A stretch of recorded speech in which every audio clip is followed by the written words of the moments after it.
Okay, y'all, it's Leo, and I know it's really freaking dark out here. You can barely see me, but I'm out here taking a walk with my dog. It's our last walk for the night. I just wanted to come and talk because it's a lot that's just going through my mind today, y'all. Like, I'm really thinking about relationships, and I want to talk to y'all about, you know, what you deserve. And I hope that this message can be received by men and women because it applies to both. Now, I know you can't see me too well, but if you can just listen to my voice, like that is just perfect, okay? So I was just sitting here thinking about some events that recently happened in my life. And it always comes down to, I always come to this point where people are very comfortable with me. I've had it told to me plenty times where people say, well, I just feel really safe to talk about these things with you, which is not something I feel often. And I honor that. Like, that truly lights a fire in my heart because that's the type of environment that I desire to give to other people, and that they confirm that I give that to them. That just makes me so happy. But it's also in that same sentence that um, because I give that type of energy to other people, it's often that they might come to me telling me about, some relationship things going on in their life.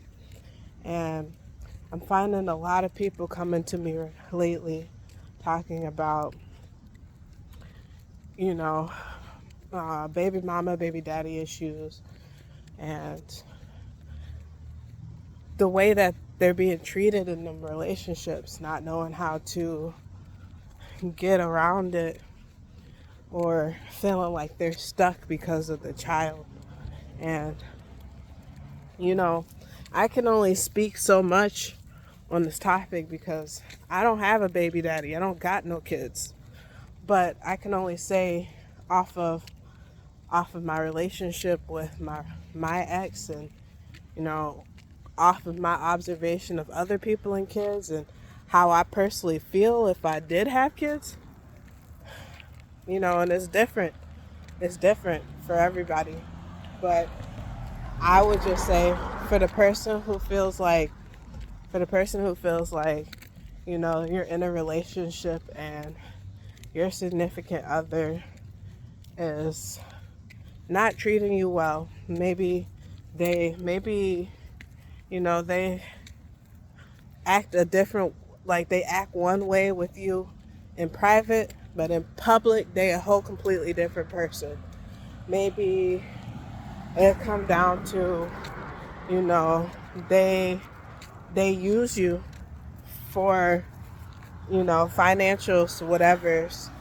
But in that same sentence, they'll go and they'll go behind your back and do you dirty, or I'm trying to think of a professional way to say it, y'all, but I'm gonna just be myself, okay? Or they go behind your back and snitch on you, you know, or they do whatever, you know.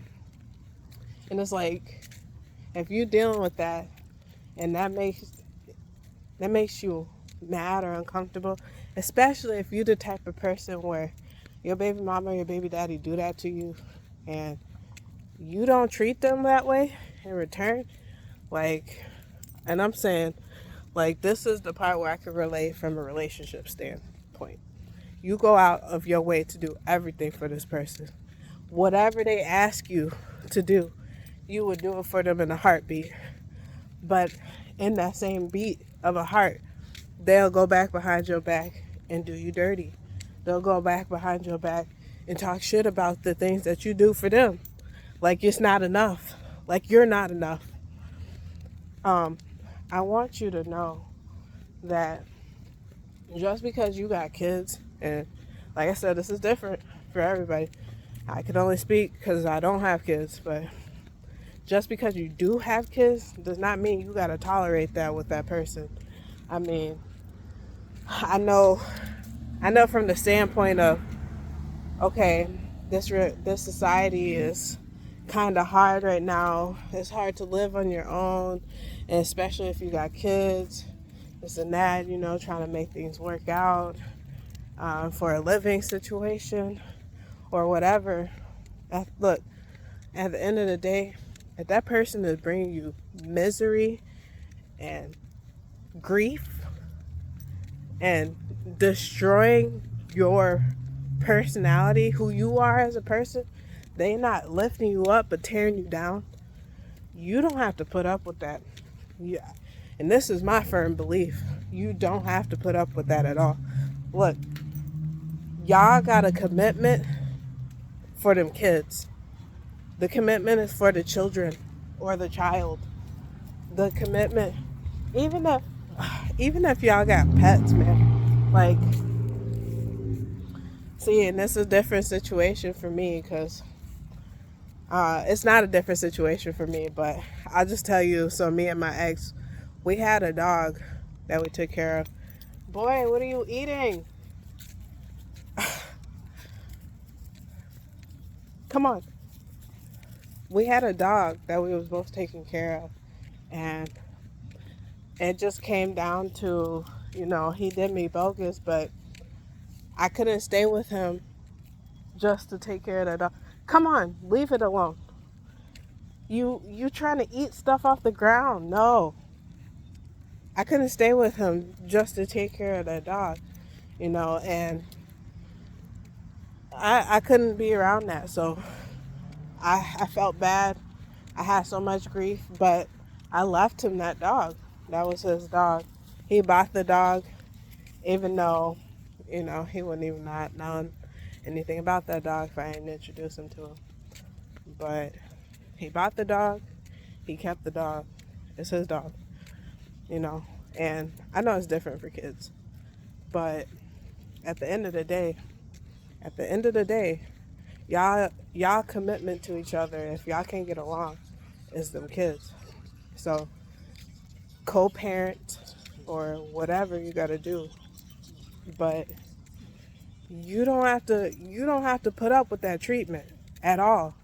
Like, if they sitting here talking down on you and making you feel bad about yourself and who you are as a person, and you do everything for them or you do anything for them, if they sitting there making you feel bad for who you are, you don't have to put up with that. You don't at all. Like, all the extra stuff, those are excuses at the end of the day. Well, we live together, situations, those are excuses. Those are things maybe you might not be able to make a change to them now, but you can change your mind about it, which is going to bring about change, physical change. Okay? If you make a mental shift, the physical shift is going to come along with that. You don't have to put up with that at all. And that doesn't mean you got to stoop down to their level and start talking shit about them either.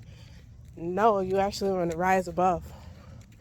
You want to rise above that person and should treat them better than they treated you.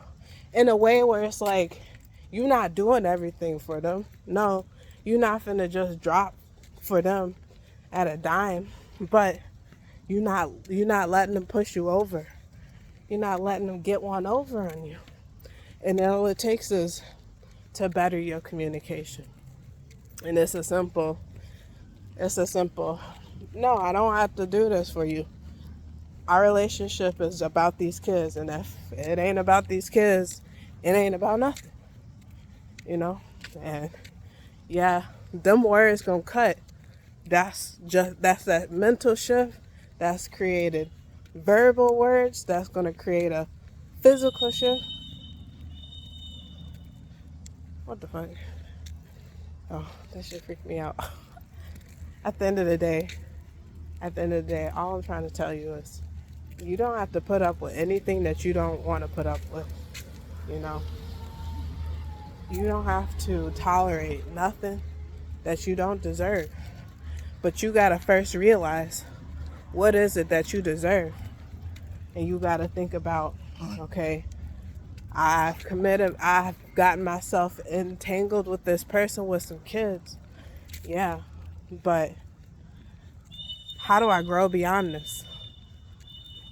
How do I grow beyond this so that I don't become stuck, stagnant in this place? Especially if I'm not fucking with it, you know? So, that's a little walk. And I just wanted to give y'all some encouragement, something to really think about, something to move forward with in your life. I know y'all can't really see me that well, but, you know, I just want y'all to realize that there's always another option. There's always another option. And I know my talk is limited because I don't have the same experience, but I hope that I was able to give you some kind of encouragement in some kind of way. And that's all I got. Peace.